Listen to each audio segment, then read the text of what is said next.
how did you find your way to Hedwig? Had you seen the show in any of its earlier? I had. I saw John do it. I think I saw John do it twice at the Jane Street, and I had been friends with him. One of my very first theater-going experiences was I would come maybe once, twice a year to New York when I was younger, Doogie Howser days, and I would have a few months off, and I'd go and I'd see 10 shows in 8 days, and I'd just plan it all, and I'd go through the newspaper and plot it all out. And one of the shows that I saw was Secret Garden, which I was a big, giant fan of.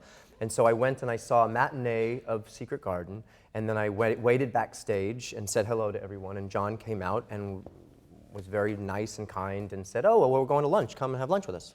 So John took me to lunch, and I'm sitting there with Rebecca Luker and Howard McGillen, John Cameron Mitchell, and we're eating this Italian lunch, and it was just magnificent. I mean, I had never in my life, I was so starstruck by all of these people. And then afterwards, walking back, he said, what show are you seeing tonight? And I said, oh, I'm not seeing a show. And he said, why don't you watch the Secret Garden in the wings? Wow. So I suggest that? Yeah, you suggested it. And so completely illegal. Well, you invite homeless people I got to to watch The Secret Garden, a show that I absolutely loved and knew every word, you know. That's right, there was a... Winter's on the wing, here's a fine spring morn. And I was like really into his voice and that show, and then I got to see it that very same day after having hung out with the cast and seen that they were real people from the side and witnessing the stagehands putting together these little pallets of set and pushing them on and off and the scrims, and it's really a beautiful show. So I was so connected to John in a very far away way. I was appreciative that he did that, and it was such a great moment for me. And then, so I just kind of followed his trajectory around. And then they started meeting with directors and got Michael Mayer on board and asked Michael who they thought should play it, and Michael suggested me, and they said, well, we'd love Neil, but he's not free for another year and a half. And Michael said, so wait a year and a half. And they said, really? I mean, I'm speaking for you guys, but that was kind of the story that I was told. So I wanted to start, Stephen and John, with a little bit of your version of the origin of Hedwig story, and how this character and this show and this music and this story came together. I think the two of us were equally frustrated with our careers, but probably more me than John, because I had none. I had no career to be frustrated with. But we were both looking for something to do that was bigger than what we had done, just gigs. And we just kept running into each other, started going to films, started hanging out. I would always drop him flyers for my band, and he finally came to see my band, and he was really into the band. I went to see him in a play. In a musical, and I thought he was amazing. And we were like, let's do something together. And John had an idea for a sort of autobiographical play that was sort of organized around Plato's Symposium. And if I remember, it was a character based on you who was looking back at lovers. Potential other halves, and who was it, kind of a thing. And you asked me to write the song that became Origin of Love, based on the Aristophanes story in Plato's Symposium. And then we were kind of stuck, if I remember correctly, right? And then one day, John tells me this story about a babysitter that someone had babysat for his brother. And should I tell the story, or you want to tell the story? You told it perfectly at the time, but it was that. Now I'm very old. Yes, but he said, I was like, well, we're trying to get some material, and he told me this amazing story about going to this woman's trailer, and John and his. She was. I'll tell it. Oh yeah. She was. You lost the setup. She was our babysitter. She was a divorced army wife. From Germany, a woman, and my friend Brenda and I from next door loved her because she was extremely soignée and had a savoir-faire, and she was German, all these French things, and yet she was German, and she knew she was the shit, but she didn't have anything. But I was like, how could someone be so regal with nothing? And we would act out songs like Copacabana and lion eyes, and we created like performance pieces for her to just laugh and smoke to. And then she invited us to her trailer, and she had a different date every night. She didn't know what they were going to look like before they came up the driveway to pick her up. And she was like, oh, someone's coming. I was like, she's so popular. You know, so years later, my friend Brenda said she might have had another job. So John tells me this story, basically just like that. And I was like, oh my God, you have to do that character. And then we started talking about John doing this character as a drag character, and we could bring her down other half as a possible other half for this rock star. And we could bring her down to Squeezebox, and we can make her a failed performer. And John made her trans, and we just started throwing stuff on, and got her this gig, and then she became very popular.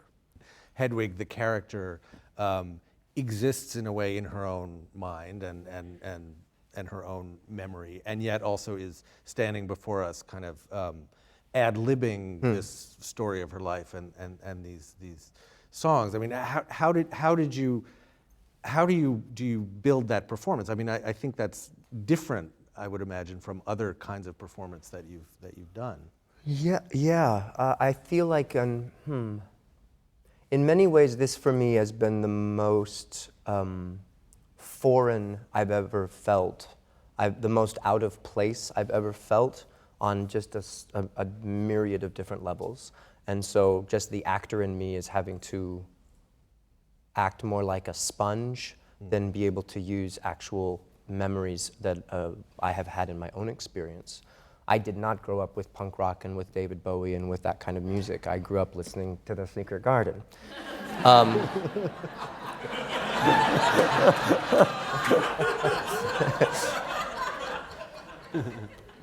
And so even just now, when you guys are telling the origin stories of it all, I'm still like trying to take in what that means as for me. I watched Squeezebox. They did a documentary movie of that. So I was watching that, trying to just take from it what that must have been like and what that feels like. And I'm reading books on things and watching documentaries on things and learning about Germany. And I'm like having to learn a lot about a lot of things. The core values that Hedwig is seeking, I think, is pretty universal.